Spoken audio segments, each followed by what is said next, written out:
Let's do a ranking of each Batman live action film, and I can already sense I'm gonna piss people off. Some people might like it. Regardless, it's just a personal ranking, so please don't take offense to it. And side note, I'm not gonna include Ben Affleck's Batman vs Superman because I kind of do count it as its own little thing. Although I still wish, and I argue, that Ben Affleck never got a fair chance at being Bruce Wayne and Batman. I would have loved to see him get his own trilogy or standalone movie like he was supposed to get. I got nothing but love for Ben Affleck, but without further ado, let's get into our Batman live action movie franchise ranking. Coming in at dead last, number 8, Batman and Robin. Now, please believe me when I say that I try and enjoy this movie every time I watch it. I don't blame George Clooney, I don't blame Chris O'Donnell, I blame most of the writing, but let's be fucking frank.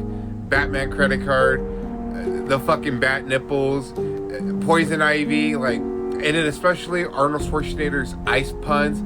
What killed the dinosaurs? The Ice Age. I tried, folks. I really tried with this movie. I'll be honest, I'll give this movie a 5 out of 10, just kind of out of pity. And coming out at number 7 is going to be Batman Forever. Now, I've seen people come to love this movie over the years, and I'm not going to lie, I love this movie. I loved it as a kid. Now, granted, is it the best Batman movie? Fuck no, but Val Kilmer is an underrated Bruce Wayne. I will die on that hill. No one appreciates Val Kilmer's portrayal of Bruce Wayne. To me, he perfectly captured the inner demons and turmoil when it came to the character of Bruce Wayne. I love Jim Carrey as the Riddler. I'll die on that hill too. Tommy Lee Jones, I didn't really fuck with his, Two-Face. I kind of wish it was Billy D. Williams, but it's whatever. I love Batgirl, and of course, I gotta love Robin in this movie. Batman Forever, I'll give this one a cool 6.3 out of 10. Coming out at number 6 is going to be Batman Returns. This is where I feel like I am going to piss off people. I'm going to say it right now, from 6 all the way up, I love these movies. I absolutely adore these movies. Michael Keaton is a badass Batman. Danny DeVito as the Penguin, chef's kiss. And come on, Michelle Pfeiffer as Catwoman. I know, I see you guys, I see you. I love Batman Returns, and it's just funny how a lot of companies, especially McDonald's, pulled away their partnership with this movie because it was too dark for kids. They canceled hella toy lines with Happy Meals and kid products. It's interesting, but I do give Batman Returns a cool 7.5 out of 10. I adore this movie. It's got that classic Tim Burton feel that we all see in his movies.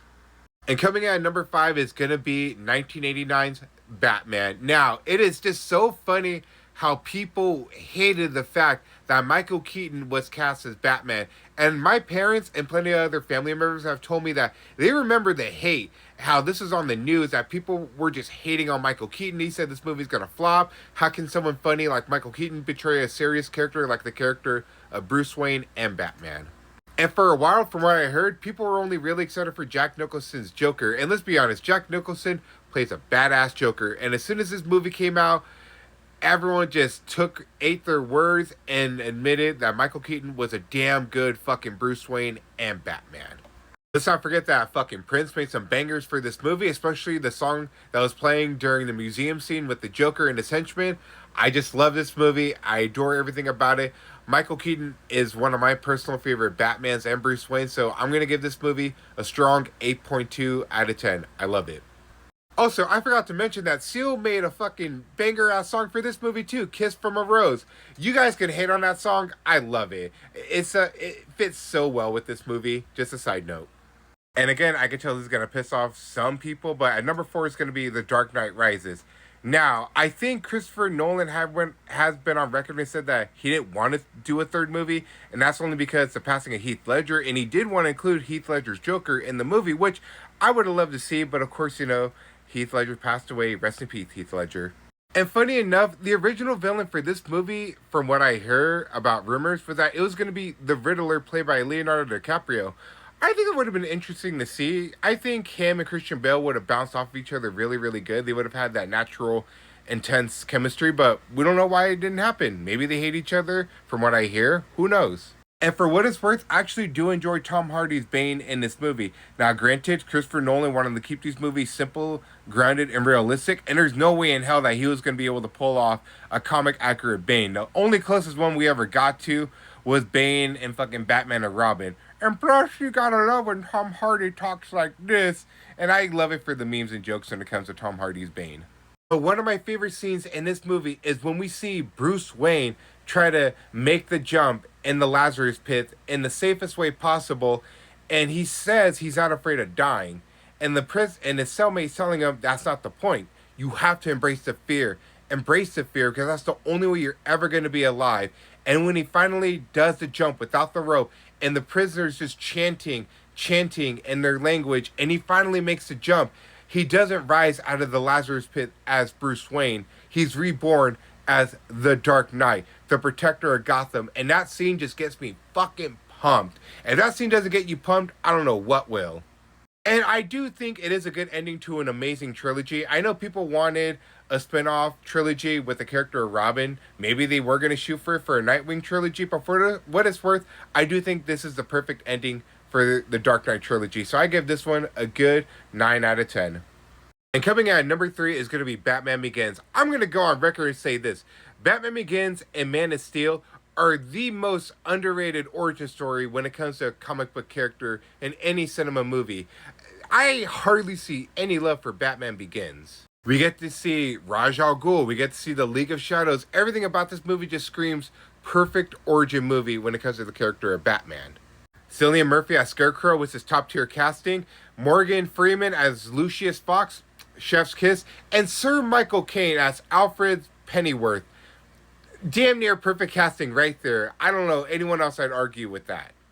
I love the style and atmosphere of Gotham in this movie. Christopher Nolan made a banger with this movie, and it sucks I didn't do that amazing at the box office, but this came out during 2005, where superhero movies were kind of regarded as like, cheesy and whatever. And granted, this movie does have cheesy dialogue and some cheesy moments, but it is damn near an amazing, perfect origin story, especially when it comes to the character of Batman. Because for a while, Batman wasn't being taken seriously because, Batman and Robin, Joel Schumacher, and all that fun stuff. But this literally redeemed the character of Batman, and I will forever thank Christian Bale and Christopher Nolan for saving Batman.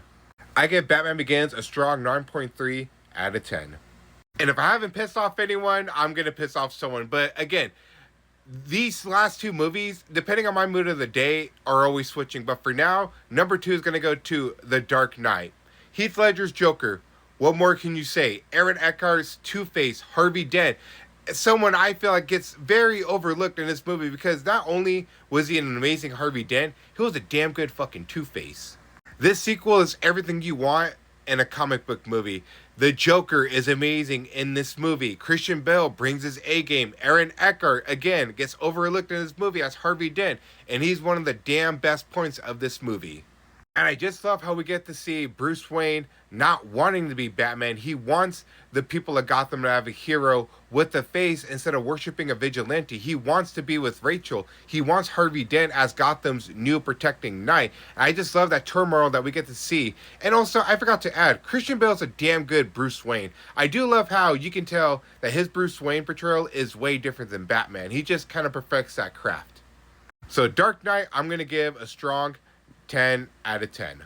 And coming in at number 1 is going to be The Batman. And I remember so many people were talking shit saying that Robert Pattinson was going to be a bad Batman. The Riddler looks like the Zodiac Killer. And that Colin Farrell was not going to be amazing as the Penguin. Even though Colin Farrell is a damn good fucking actor. And boy oh boy, when this movie came out, a lot of haters were shut up. I love the Riddler in this movie. Colin Farrell as a Penguin, you'd be surprised if you didn't know Colin Farrell was in this movie and you told someone, they would say you were a liar. And Robert Pattinson's Batman, I just loved. Granted, I didn't like his portrayal of Bruce Wayne, but this is the young Batman that we're dealing with that was inspired by Batman Year One and the comic storyline The Long Halloween, which are two of my favorite Batman comic storylines when it comes to his character.